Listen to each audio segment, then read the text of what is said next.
G'day and welcome to another big edition of the RDFNL Footy Show. Thanks to ONTIME Delivery Solutions. My name's Yeendy. I'm joined by Tara and Murray. Thanks so much for joining us this week. Thanks for having me. Certainly, we're great to have the split round teams. We'll be very happy to have a bit of a break for those that can, but a big opportunity for some big games this weekend for the crowd to get out there and enjoy it. It is, and we've got the local derby, so that's probably the biggest attracting crowd. You get that one. Obviously, Romsey Macedon's another good-looking game there, but I think you'll have quite a few people get down to watch Sunbury Kangaroos and Rupert's Wood. Yeah, exactly. That's just the way the fixture was crafted beautifully, which is very exciting. It's sort of weird with this particular round because it is a 7-game round. It is. Obviously, we've got 4 this week, and then we've also got the catch-up game from round 1 from Romsey and Diggers Rest. So Romsey and Diggers Rest don't get a break over this period. They do play both rounds, but then we'll finally get a true indication of where every team sits on the ladder. So we've been talking about that Romsey and Diggers Rest have had a game in hand for a long time, but we'll get a clear indication of where they actually sit and who's sitting where.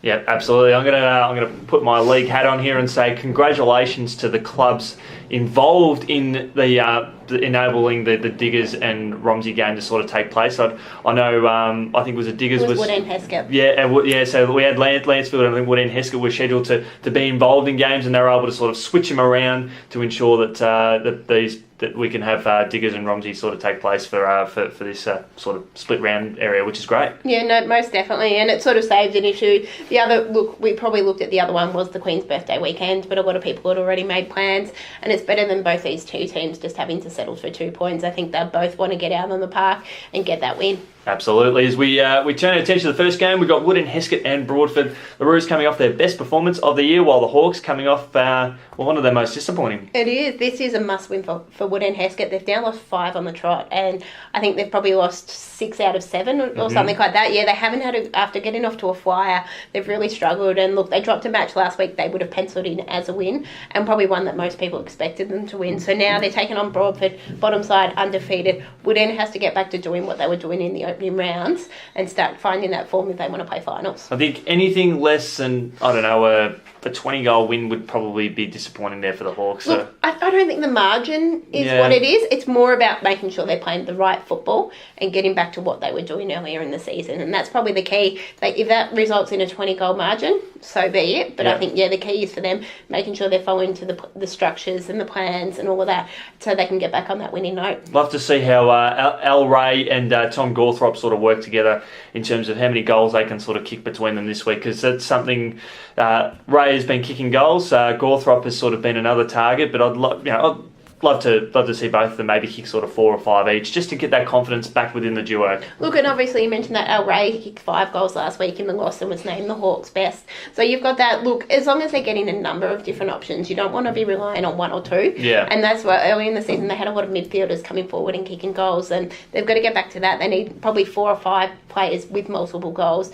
to show they've got that depth and that range that will match it with those top sides. And given the Broadford's been in pretty good touch on the basis of last week's effort, I think they'll come in feeling pretty confident, and it's not going to be an easy game for the Hawks to try and get the structures and what they want in place. It isn't, and as obviously I think Broadford played their best match last week against Lancefield. They won the second half, so that's, even though they didn't get the points, that's a massive confidence booster for that side, that they can actually win a half of football, and that's probably the first time they've done it all season. Lancefield versus Diggers Rest. This is going to be an intriguing contest, I think. Look, I think it's going to be intriguing. I think Diggers Rest will still have an easy win. I saw them play last week, and look, they could have quite easily got the win against Rupert's Wood, where you've got Lancefield's coming off two successive wins, but Diggers Rest is a very different proposition to Broadford and Rockbank, who they've beaten in the last 2 weeks. Yeah, and Lancefield probably lack that experience and depth that the Boroughs do have, but I think it'd be a good challenge for them, sort of assessing where they're at the moment and what they probably need in terms of players for next year. Yeah, definitely, and they're assessing players. They keep bringing in some youngsters, giving them opportunities, and you can sort of see where they fit into the side. Whether they look to bring a lot of players in next year, I'm not sure, or they stick with the local approach and build on that for 2-3 years. Diggers Rest has shown they are a side that has depth. I think they were missing 4 or 5 out last weekend. They had Tom Gleeson was still overseas. I think he's due back soon. You had Brent Tucky pulled out with illness. BJ Kelty is in a moon boot at the moment as well, so I expect him to miss a few weeks, and I think there was a couple of others missing on the weekend, so they've still got players to come back in as well. How do you think Diggers Rest will attack this game? Look, I think it'll be a big Diggers Rest win. How convincing I don't know. They have been a little bit up and down.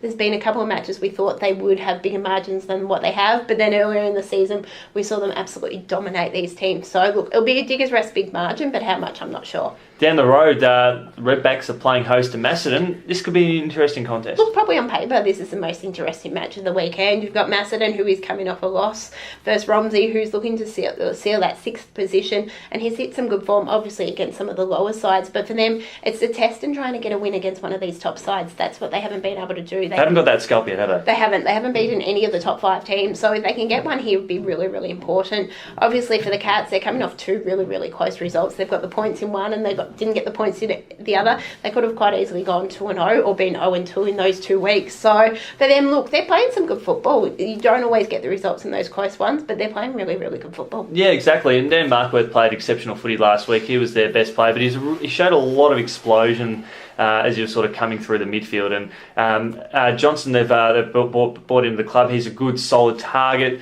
I know they've got a few injuries. They've still got a few to come back, but I think there's still they showed a lot of great promise against Riddle, and I think there's a lot to like about how they'll go in this game. And look, and you mentioned they lost to Riddle. It was by 2 points, and Riddle's been the most formed team in the competition since round 4. They haven't lost since round 3, so obviously they've gone down to 2 points to the most informed team in the competition. And arguably, from a lot of people, would say Riddle is the best team in the competition. Despite there's not much between that top 5, but a lot of people rate Riddle that high, so they'd be disappointed, but not overly disappointed with that loss. When you've had a 9-game winning streak and you've beaten sides pretty well, and you're blooding youth at the same time, it's sort of hard to see why we couldn't back them as how well they're going. Exactly, but then on their day, you look, the Cats can get over the line. We saw that round 1. Obviously, Riddle weren't quite up and going then, but the Cats got over the line then. So, look, I think Macedon will bounce back with a comfortable win this week. Yeah, and I still think Romsey, they'll be competitive, and they've got a lot of young kids coming through and working it really well. As we look to the last game, this could be...